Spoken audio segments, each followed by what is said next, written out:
Hey, assalamualaikum warahmatullahi wabarakatuh. Alhamdulillah bisa lagi di sharing kita kali ini, mudah-mudahan bisa manfaat ya. Kali ini saya pengen ceritakan satu momen yang memberikan banyak pelajaran dan juga mendewasakan diri. Jadi setelah 3 tahun, jalan 3 tahun masuk Islam itu di akhir kelas 3 SMA. Jadi ketika kelas 3 SMA itu di akhir itu menjelang kelulusan lah, ada beberapa bulan lagi di semester 2 nya itu saya diberitahu orang tua. Jadi ada abang sepupu yang satu marga, jadi anaknya adik bapak. Kalau di dalam suku kami kan orang Karo, jadi kalau misalnya bapak kita punya adik terus adiknya punya anak, itu maka anaknya itu seperti memang kandung lagi ke kita gitu. Begitulah dia kalau di dalam adatnya gitu. Jadi dia punya anak 3. Nah, 2 diantaranya itu orang tua ngasih tahu, yang satunya perempuan udah sekolah ketika itu, ukurannya udah kelas berapa ya, kelas 3 SD lah harusnya. Tapi ketika itu dia nggak ada niat sekolah dan orang tuanya juga ya ogah-ogahan lah untuk mengarahkan anaknya untuk sekolah. Jadi udah berhenti sekolah padahal di usia segitu, sampai usia segitu akhirnya dia belum bisa baca.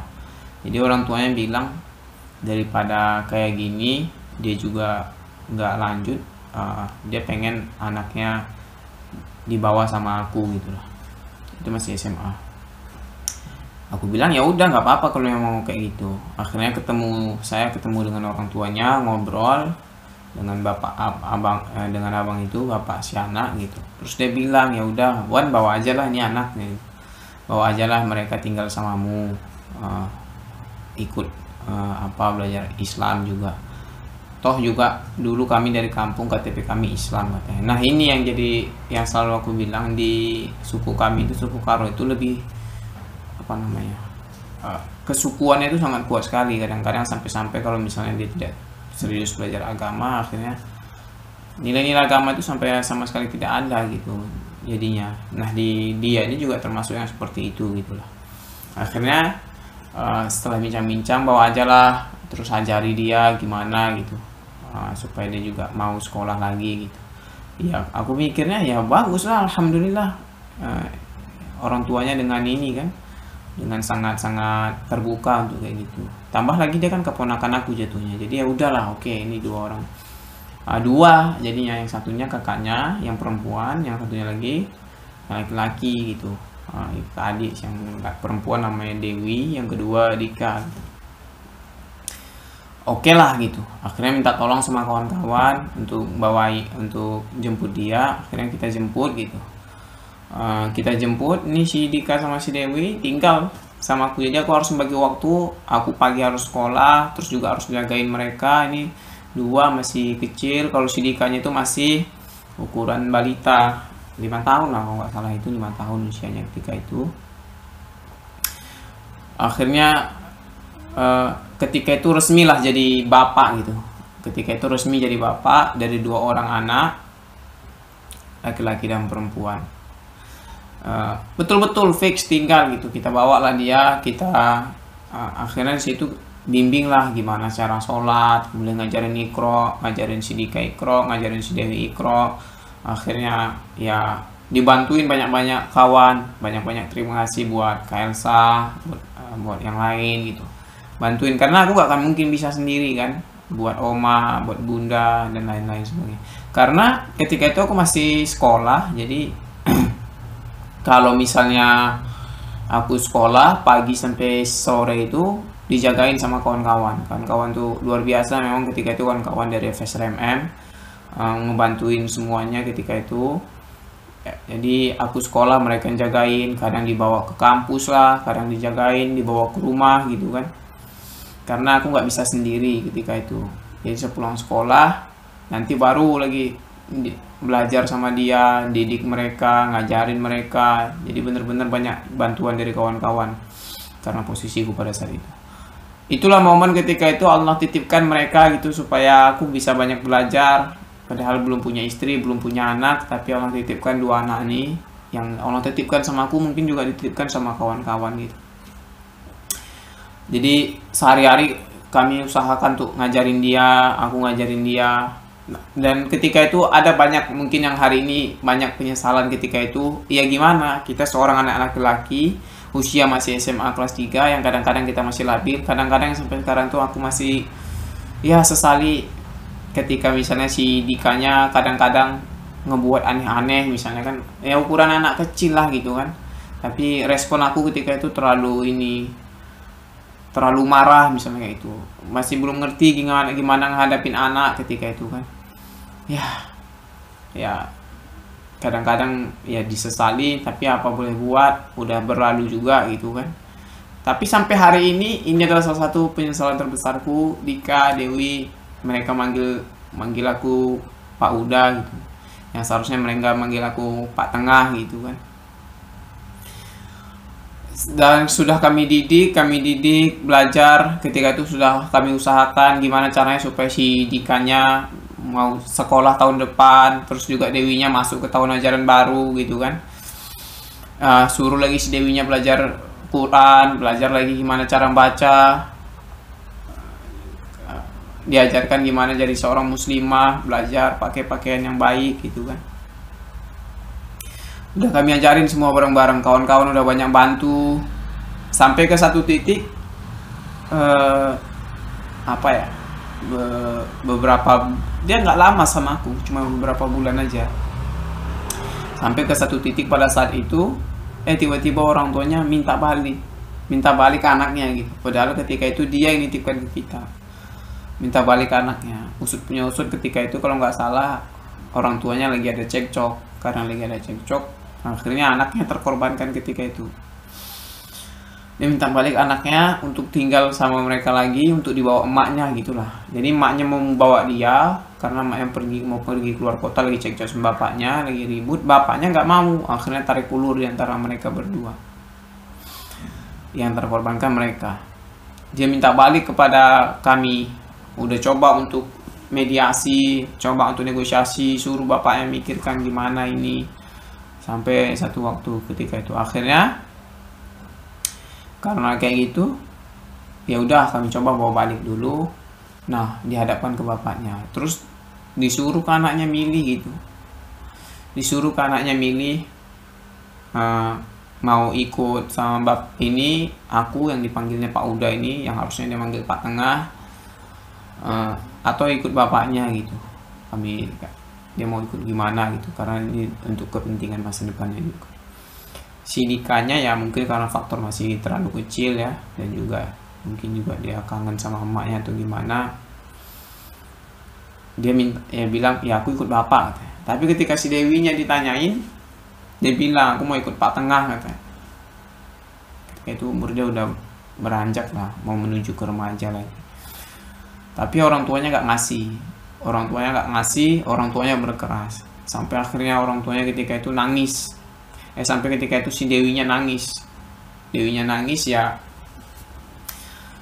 Aku sendiri juga nggak bisa nahan ketika itu. Jujur ketika itu nangis juga, nengok aduh gimana nih, udah beberapa bulan tinggal sama kami, udah mulai nyaman, udah mulai coba belajar ngerti gimana coba menghadapi anak-anak kayak gini dalam kondisi seperti itu, tiba-tiba dihadapkan ke hal seperti ini. Sampai akhirnya ketika itu ada satu momen ketika bapaknya lagi pergi sebentar, kita udah berhadapan, si Dewinya kami bawa, karena kata emak bawa aja lah dia gitu, kata ibu saya gitu. Akhirnya kami bawa, ternyata disusul bapaknya, bapaknya minta jemput. Karena kami nggak punya apa-apa, nggak punya kekuatan, nggak bisa apa-apa, ya terpaksa gitu. Si Dewinya nangis jadi-jadinya nangis karena dipaksa sama bapaknya. Kami nggak bisa berbuat apa-apa, terpaksa lah. Akhirnya dikasih lagi sama dia. Disitulah, di momen inilah terasa sekali rasanya aku gitu, gimana rasanya orang tua itu kehilangan anaknya gitu. Gimana rasanya kita punya anak yang udah kita coba didik gitu, tapi pada saat itu kita kehilangan dia. Disitulah aku benar-benar sadar gimana rasanya orang tua kehilangan anaknya gitu.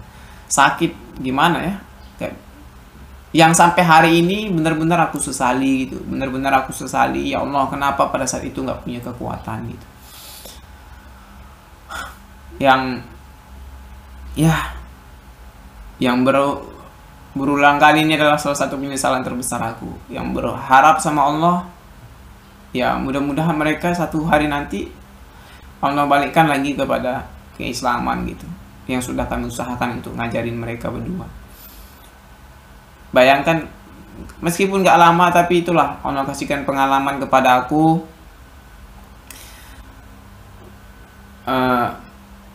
Kadang-kadang si Dika ada buat hal-hal aneh ukuran anak kecil gitu kan, aku marah ya, aku sesali kenapa ketika itu waktu itu seperti itu. Ada ketika waktu dia pengen dia pengen main hujan tapi dilarang sama kawan-kawan yang lain, karena kawan-kawan yang lain ada yang perempuan, tahulah gimana perempuan kan. Tapi supaya dia bisa main hujan, aku bawa dia, aku pura-pura, terus ketika itu lagi hujan, terus aku bisikin ke dia, pura-pura lari, pura-pura lepas dari pertengahan. Akhirnya dia lari gitu kan, lari ke hujan, terus pura-pura aku kejar dia. Akhirnya kami berdua main hujan gitu, supaya dia bisa main hujan gitu kan. Ada momen dimana aku harus ngebawa dia gitu kan, ngebawa dia pulang sekolah, ngebawa dia terus untuk jualan buku, jualan parfum di masjid ketika hari Jumat.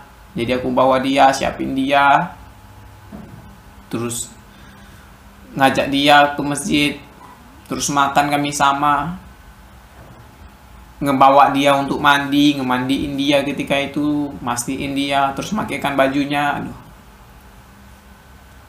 sampai hari ini menjadi penyesalan lah. Ya Allah,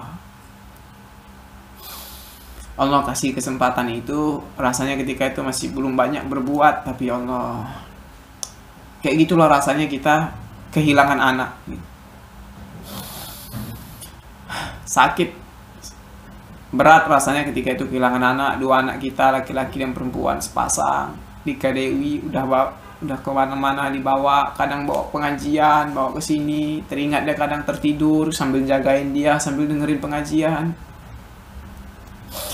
Yang sampai hari ini ketika orang bertanya misalnya gitu, Dika mana, Dewi mana, bukannya nggak pengen ngejawab, tapi setiap orang bertanya seperti itu mengingatkan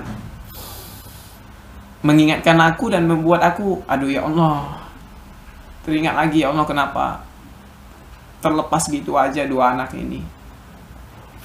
Berulang-ulang aku terpikir soal itu. Maka setiap orang nanya gimana kondisi mereka, ya malas untuk ngebahasnya, bukan karena apa, ada beban di dalam hati yang sampai saat ini masih teringat gitu,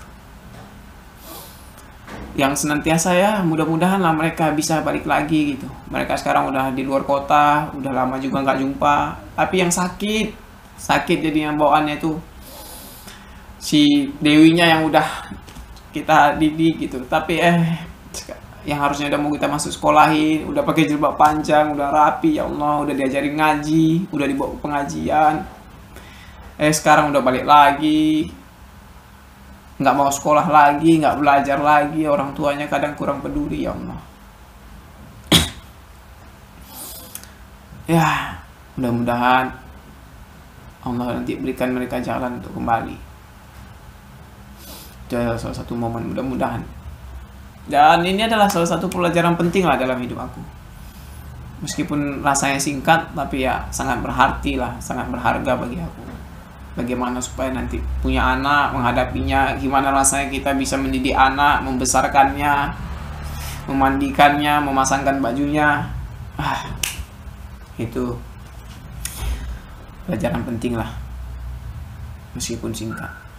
Dan terima kasih buat kawan-kawan semua yang udah mau selama ini ngebantu ketika aku sekolah, ngejagainnya, saling berbagi gitu.